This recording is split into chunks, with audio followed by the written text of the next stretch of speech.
Your State Electricity Commission invites you to Ask the Oracle.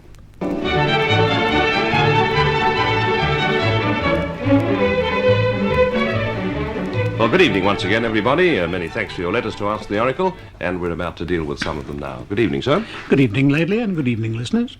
Well, Oracle, let's look at this. Our first letter comes from Mr. Stan Smith, a countryman on a property near Naringal. All right, Mr. Smith writes, about a year ago, I asked a question about the origin of some rather peculiar pebbles found around the coast near the Port Campbell-Peterborough area. That's right. I asked, amongst other things, were they of meteoric origin? If not, what was their origin? Mr. Smith goes on, you said on the air, send me some samples. You said that you couldn't make any appraisal on just a written description. True. He continues, I sent a small plastic bag of them to the local radio station. I've heard nothing more at all about the matter, but there is a chance that if you did comment, I was not listening. Well, sir, this is one of those unfortunate things which can't be avoided in a session of this kind. And first, don't blame the radio station. They promptly sent your bag of pebbles on to me. I put them through such simple tests as I could at home, and their identification was simple, so is their origin. However, I know how easy it is to make a mistake in this field, so I checked with the Department of Mines and a senior geologist whom I know. Obviously, economic geology and mining are practically Siamese twins. Both didn't waste any time. They confirmed my own conclusions immediately and added, of course, some information of their own. This information I did broadcast at some length, and unfortunately, because of the pressure of questions, I can't repeat that. But I think that listeners in that part of the state will probably bear with me whilst I briefly review what was said. Well, yes, I'm sure listeners all around the Peterborough area who, like Mr. Smith, may have missed the broadcast, would be interested in a brief review of yours. Well, we'll do that. Now, these pebbles are found on the coast in the northwestern waters of Victoria. They're dark grey to almost black. They vary from about the size of a small pea to about the size of a table tennis ball. They're round and they're smooth. They are volcanic basalt thrown up by an inland eruption into the ocean millions of years ago, where the hot white lava was formed into a ball shape by their sudden emergence into cold ocean water. Now, this, in the same way, was how they made round shot for weapons. They used to be made in that old shot tower opposite the Melbourne Library and Museum. The tower's still there, I believe. I even described at some length how to distinguish a meteor from a volcanic ocean-formed pebble. Now, I can't pursue this, sir. I would be merely repeating myself. And in a previous letter, you said, by the way, that you spent 6 months of the year in the north of this country, somewhere in Queensland, I presume. Well, my broadcast must have been made during that period, but your question was answered, and quite exhaustively. I'm sorry you missed it, but perhaps what I've said just now will help you in any case. Well, yes, Mr. Smith, he writes that unfortunately he cannot pick up the broadcast during the winter, as he goes north every winter. And he says he's only home about 6 or 7 months during the whole year. Well, I don't think we should have used your name, Mr. Smith, because the inference here is clearly that you consider the Victorian winter to be about 6 months long. And after our experience around November and December, well, I'm not going to argue with you. Thanks for your kindly interest, sir, and your kind remarks, and that goes for all of you who wrote to me on the same subject. Yes, many thanks. Now, in the conduct of a vast electricity supply undertaking such as the State Electricity Commission, every operation is carefully planned. There's no room for guesswork. One activity that makes this point very clear is the annual overhaul of plant in the power stations, a seasonal operation that has to be carried out very expeditiously. Well, yes, it's logical that the turbines and generators can only be taken out of service during the period of the year when electricity demand is lowest. That is, during the 7 or 8 months from September to March or April. With the greatest maintenance activity taking place between late December and early February, Oracle. Excluding the hydro stations, the SEC operates 8 steam power stations with 76 boilers and 50 generators. And the most modern of those boilers, those at Yallourn and the new Hazelwood Power Station, they're massive structures, each about the size of one of Melbourne's largest new office buildings, and they have a tremendous steam output. The Hazelwood generators are each able to produce sufficient electricity for the present needs of 350,000 people. Yes, and take out of service a machine of this size, and you've really made a hole in the system's generating capacity. And for this reason, a careful plan has to be arranged so that at all times there is reserve plant able to operate in an emergency. And when the plan is finally decided, the turbine slows to a halt, the boilers are shut down and cooled off. And then a small army of experts move into the toil and the job. And what then? Well, now, one of Newport's generators has been selected as a, shall we say, a guinea pig, and maintenance procedures using electronic data programming are being tested with a view to assisting future maintenance planning, especially for the larger units in the newer power stations. In one maintenance program at Newport Ledley, I know there were 338 separate items of work to be done before a generator was ready for its trial run. Yes, that's true. A computer will allow this entire overhaul operation to be set out, showing the sequence and timing of the various jobs. In other words, it shows the critical path to follow to get the work done without waste of time and efficiency.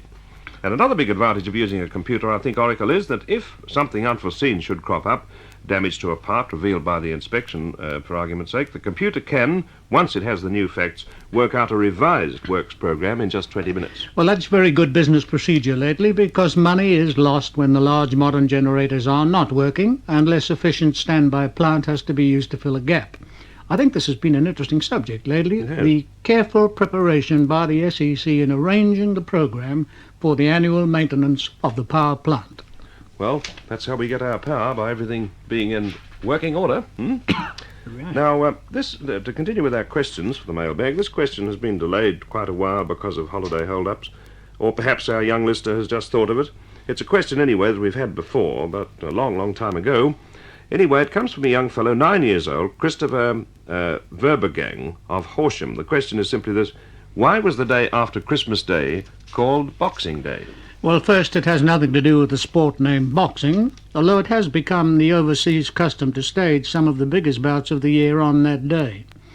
It sprang from the custom of placing special collection boxes in the churches some weeks before the Christmas period, and these boxes were specially reserved for donations to be given to people who served the public in an unpaid capacity or with very little pay.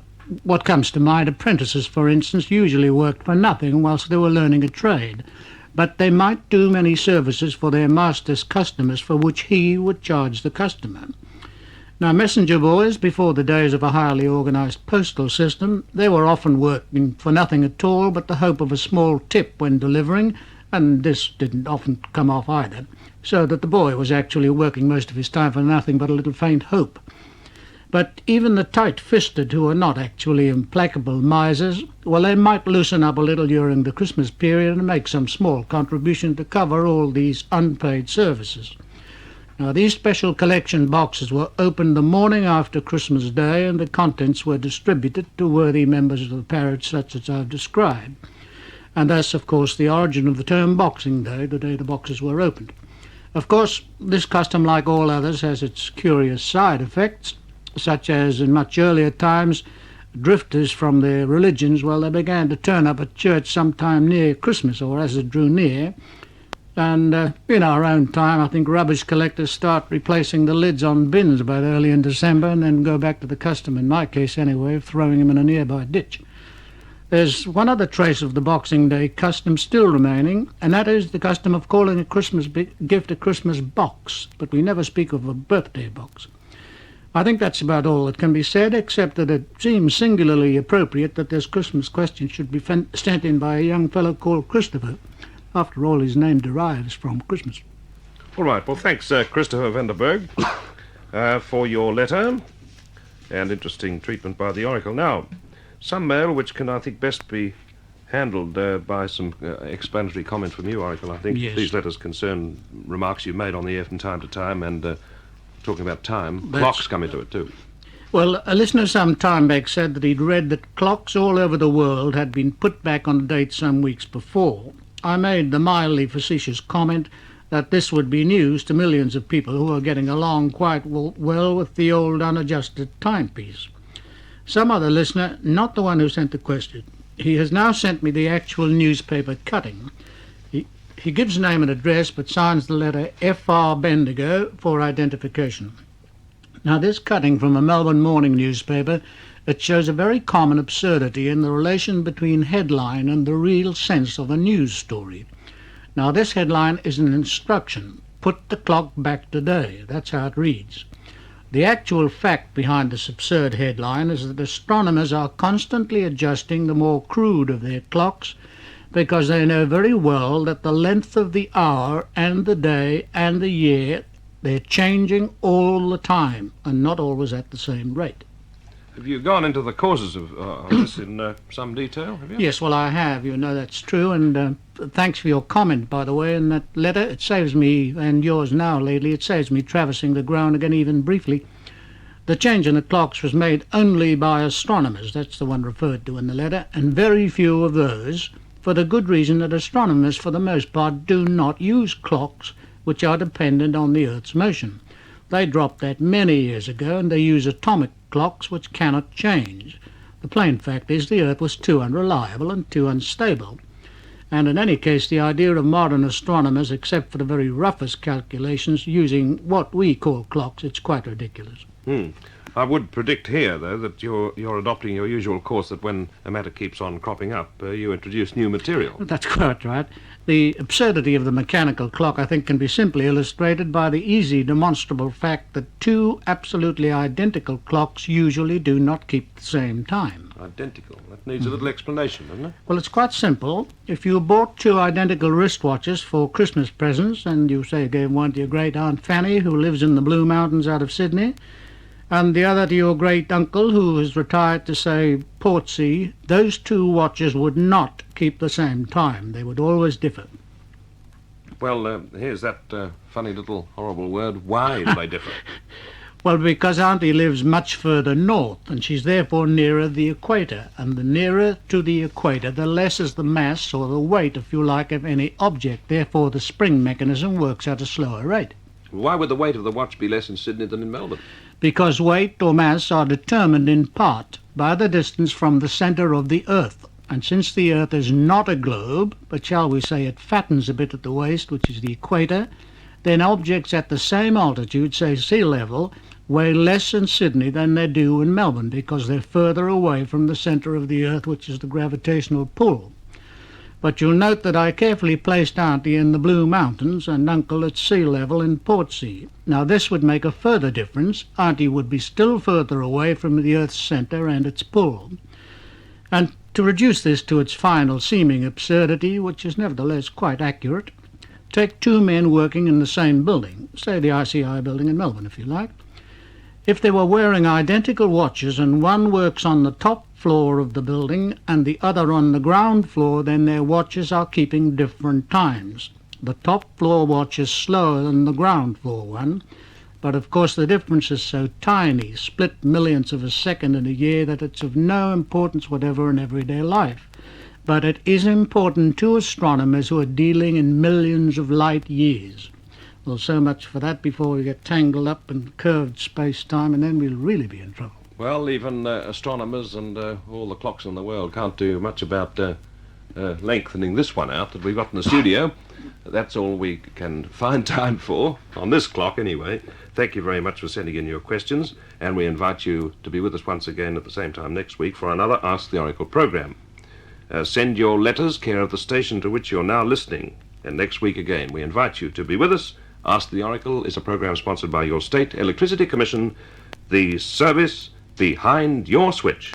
Good night again, and good night to the Oracle. Good night, Ledley, and good night, listeners.